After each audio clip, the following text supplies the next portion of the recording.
তুলতো না, একবার প্রোডাক্ট তুলে দ্বিতীয়বার তুলতো না।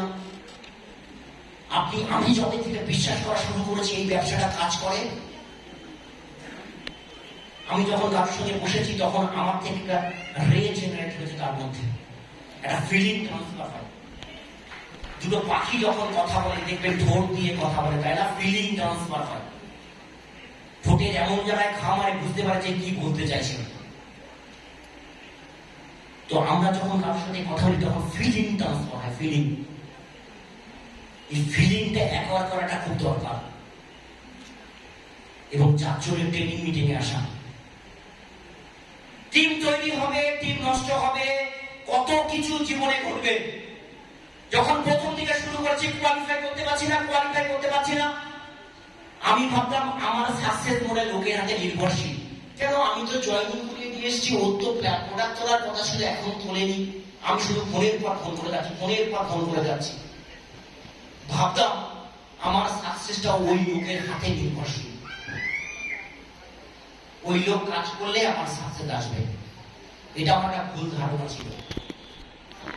সাকসেস কখনো অন্য লোকের উপর নির্ভর করে না, নিজের উপর নির্ভর করে, নিজের দিয়ে শুরু করতে হয়। আজকে কিন্তু সব হবে না, এক বছর পরে আবার যখন বিবিএস হবে তখন বলবো কিছুটা তো বাঁচিয়ে রাখবো। কি একবার সবাই একবার ট্যাবলেট হবে না কিন্তু এরকম ভাবে বললে এক্সাইটেড কি করে হবে? ওই প্রশ্ন, বিভিন্ন রকমের কনফিউশন, শুধু একটা কথা বলতো কাজ করো, রেগুলার বেসিস কাজ করো, তাই তো? এটা বলতো। কিন্তু কিভাবে কাজ করব, কি ওয়েতে কাজ করব, কি করব না করব কিচ্ছু ভাবতাম না। আমার কাছে কোনো প্ল্যানিং ছিল না, কিচ্ছু ছিল না। আর মিতা রাত্রিবেলা হলেই মোটামুটি খাতা নিয়ে বসে পড়লে, 11টা বাজলে আমি মধ্যে ঘুমিয়ে পড়ে বলছি কি ব্যাপার, এখনো প্ল্যান তৈরি করছো না? কটা প্ল্যান তৈরি করো? আমাদের মধ্যে প্রতিদিনই দেখি প্ল্যান তৈরি করছো, অনেক ক্যালকুলেশনটা করতো। আমি তো তখন অত বুঝতাম না। প্রতিদিন রাত্রিবেলায়, এখনো এভরিডে, প্রতি মাসে দেখি একটা করে নতুন খাতা নেয় আর পয়েন্ট লিখছে।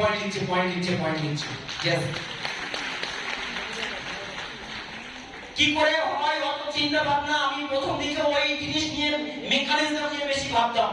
গরু খায় সবুজ ঘাস, কেন না দুধের রং সাদা? আমার উত্তর দাও।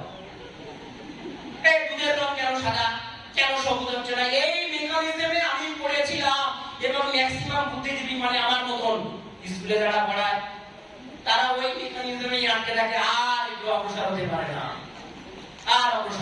না। যেখানে বিশ্বাস হচ্ছে বুঝে নিয়ে করুন, যেখানে বুঝতে পারছেন না করে যান।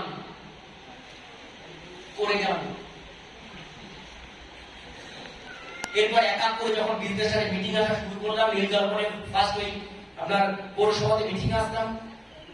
মিটিং এসে দেখলাম এখানে আলাদা এক্সাইটমেন্ট।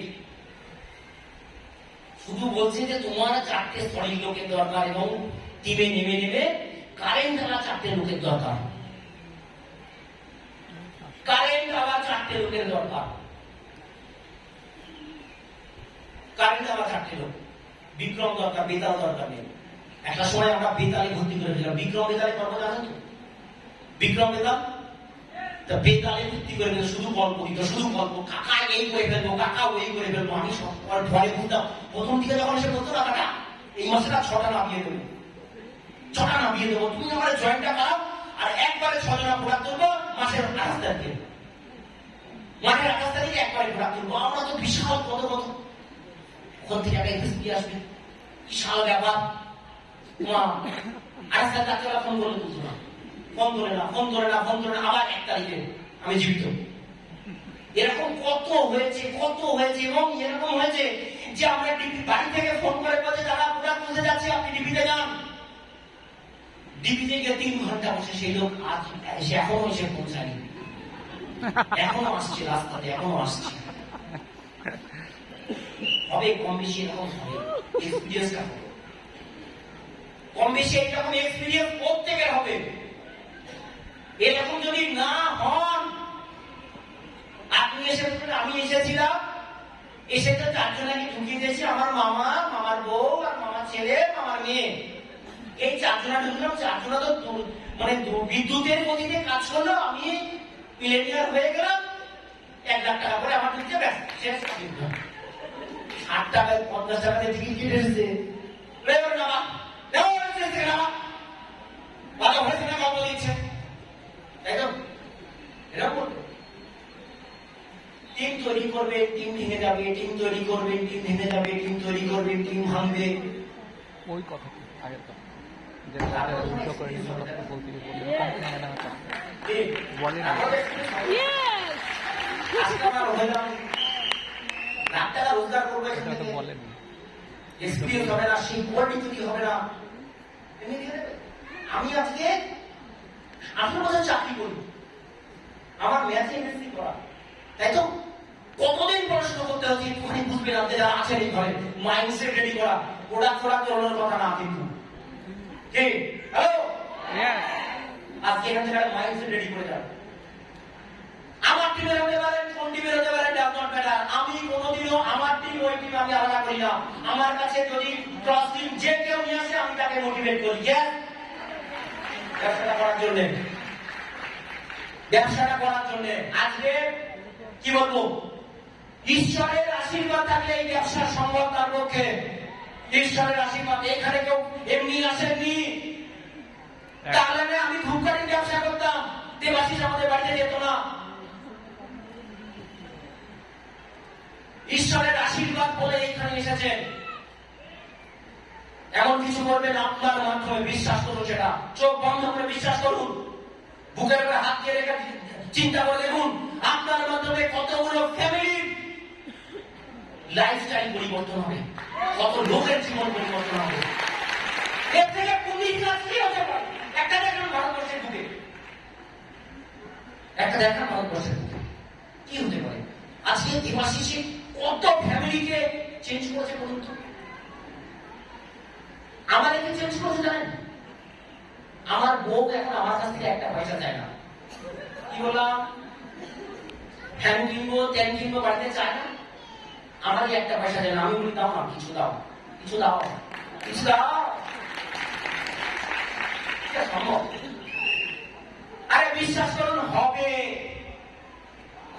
আপনি তো শুধু বলে যাচ্ছেন হবে, কবে হবে, ট্যাবলেট দেবো পরে। হ্যাঁ, পকেটে আছে, আর সব আজকে হবে না, কিন্তু সব আজকে হবে না। তো দেখুন, কাজ করতে করতে টিম তৈরি আছে, ভেঙেছে, টিম তৈরি আছে, ভেঙেছে, পড়ে গেছি, আবার উঠে দাঁড়িয়েছি, পড়ে গেছি, উঠে দাঁড়িয়েছি। হতে হতে আজকে প্রথমে আমরা এসডিপি হই, এসডিপিতে আমরা প্ল্যাটিনামে মিলেনিয়ার হই, তারপরে ডায়মন্ড ডিরেক্টর, তারপরে আমরা ব্ল্যাক ডায়মন্ড ডিরেক্টর। পিনগুলো আস্তে আস্তে আস্তে আস্তে অ্যাচিভ করেছি। এরকম নয় যে এসেছিল আমার পট করে হয়ে গেছে, সব লেগ কাজ করেছে। একটা দুটো লেগে এরকম ভালো মানুষ পাওয়া যায়, 4টে লেগে এরকম লোক পাওয়া সম্ভব না। Impossible, impossible. 4টে লোকে পাওয়া সম্ভব না। এটা খুঁজতে খুঁজতে গিয়ে পাওয়া যাবে, খুঁজতে খুঁজতে গিয়ে পাওয়া যাবে। কারেন্ট চালা 4টে লোক। এবং আমি বিশ্বাস করি ব্যক্তিগতভাবে এই বিজনেসটা হচ্ছে একটা লোকের খেলা, একটা লোকের দলায়। যদি একটা কারেন্ট চালা লোক পান, টোটাল মোমেন্টাম টিমে চেঞ্জ হয়ে যাবে। আমাদের অনেকের ক্ষেত্রে হয়েছে তাই।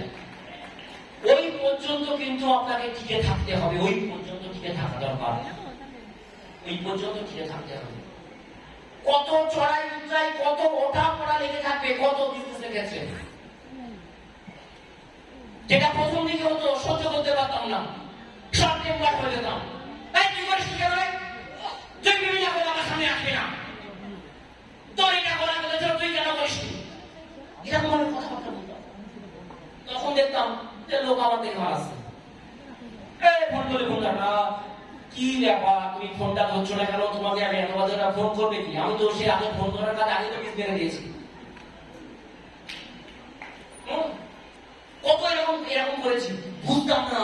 এই যে বইগুলো পড়ায় না, আমার মনে যা প্রশ্ন ছিল,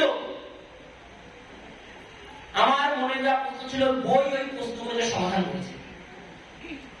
এবং তার জন্য আপনাকে যদি একটা জানি, এইরকম ওয়েতে, এইরকম চিন্তা ভাবনাতে কেউ অর্গানাইজেশন পরিচালনা করে আমি জানি না,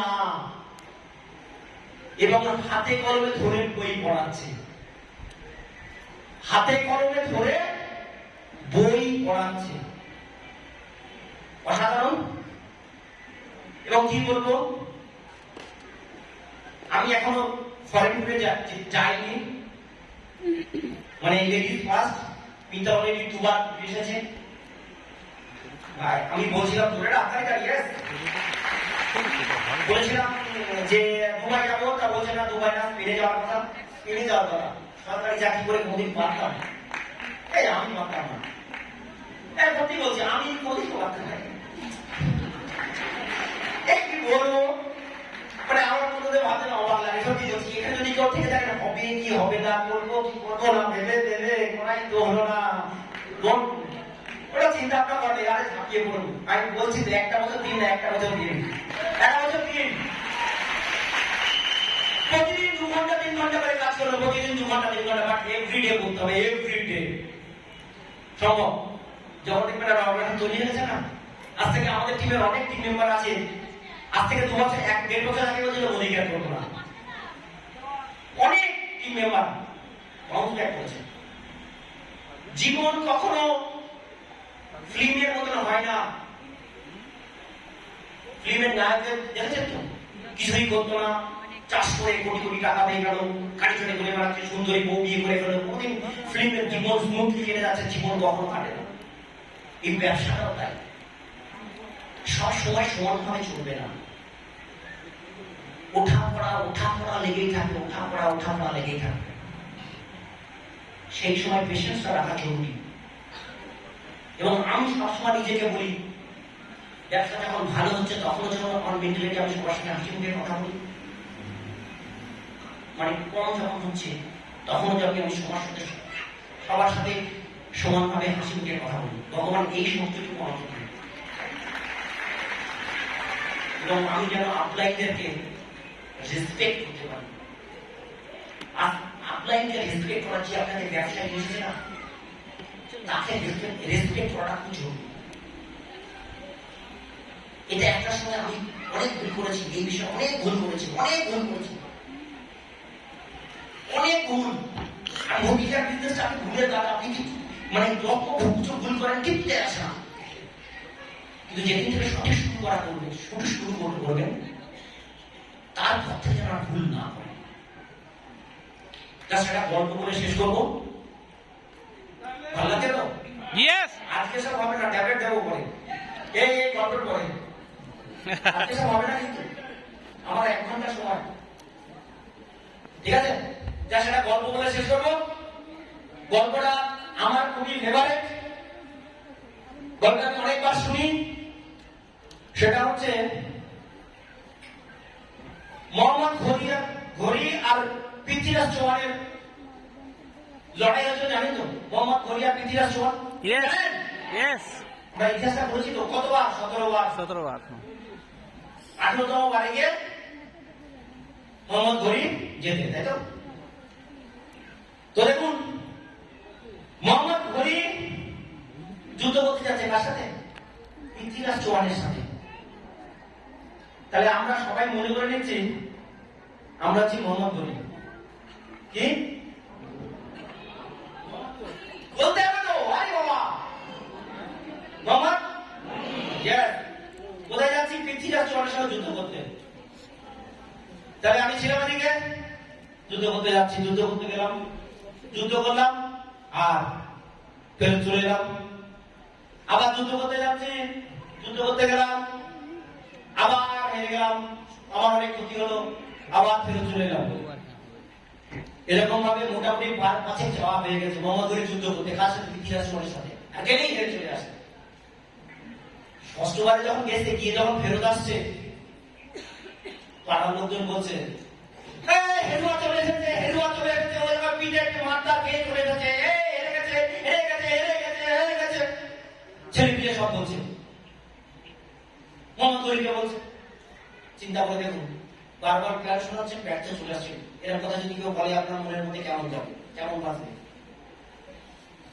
তখন মোহাম্মদ ঘড়ি বলছে, এই শুনে বলছে, আরেকবার যাবো যুদ্ধ করতে, আরেকবার যাবো যুদ্ধ করতে বলে আবার যুদ্ধ করতে চলে গেছে। আবার হেরেছে, ফেরত চলে এসেছে। আবার গেছে, বলছে আবার একটা যুদ্ধ করতে যাবো, গেছে ফেরত চলে এসেছে, গেছে ফেরত চলে এসেছে। 10ম বারের বারে মিসেস বলছে তুমি এবার বন্ধ করো, এসব নাটক তোমার বন্ধ করো, যুদ্ধ যুদ্ধ নাটক এসব তুমি বন্ধ করো, আর করো না এইসব নাটক তুমি বন্ধ করো। আমি আর পারছি না, আমি লোকের কাছে মুখ দেখাতে পারছি না, আমি লোকের কাছে মুখ দেখাতে পারছি না, তুমি এসব বন্ধ করো। ও শুনে বলছে, মমতুরি বলছে একবার তুমি আবার যাবা, বলছে আবার যাবো লড়াই করতে, আবার চলে যেতে লড়াই করতে, আবার গেছে 14 বার 15 বার 15 বার যখন ফেরত চলে এসেছে, ওর মা বলছে বাবা বাবা তুই এবার বন্ধ কর, আমি আর পাচ্ছি না নিজে, তুই এবার বন্ধ কর, তুই অনেক যুদ্ধ করেছিস আর তুই করিস না, তুই এসব ছেড়ে দে, ওই পরিবারের দোকান কর, আমি টাকা দিচ্ছি, ওই মোড়ের মধ্যে আমাদের দোকান রয়েছে, ওখানে দোকান কর, আমি টাকা দিচ্ছি, তুই দোকান কর। এর বিভিন্ন মুক্ত বের চলে আসে, মুক্তি হয়ে যাবে। দাদা বলছে সেটা বাড়ি করে সেলাই করো, আমি বলি সেলাই করো, সেলাই মেশিন কিনে দিতে তুমি সেলাই করো, বলছে না আমি আবার যাবো, আবার একবার একবার আবার যাবো, আবার চলে গেছে। 16 বারের বেলায় ওর বাবা আছে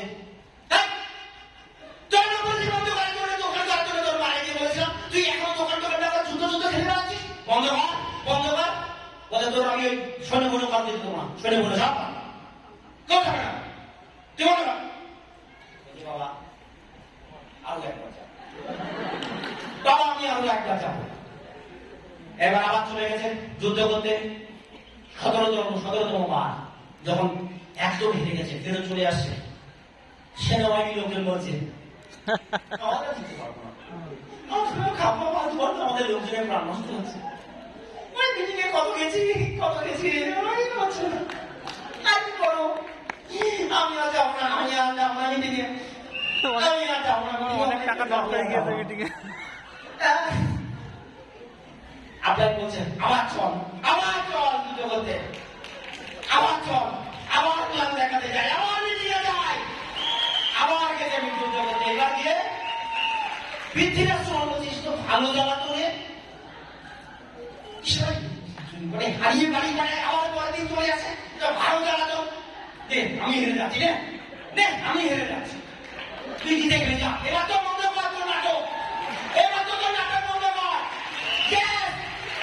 আর জিতের মধ্যে একটাই মাত্র পার্থক্য থাকে, আরো একবার বেশি করে করা, ইয়েস হার আর জিতে, যদি 8ম বার না 18তম বার না যেত, ইতিহাসের পাতা লেখা থাকতো যে 17 বার লড়াই করে হেরে গেছে, কিন্তু আজকে 18 বার যুদ্ধ করেছিল বলে ইতিহাসে সংরক্ষণ লেখা আছে, ইয়েস মোহাম্মদ গরিব ইতিহাস সংখ্যা দিয়েছিল, তাই না? আমরা যেন রেগুলার বেসিসে লড়াইটা জানি রাখি। আর শেষে একটাই কথা, ট্যাবলেট ভালো করে খান, এরকম করে, ঠিক আছে? সেটা হচ্ছে do this business regular basis। একটাই মেসেজ, ট্যাবলেট একটাই, do this business regular basis।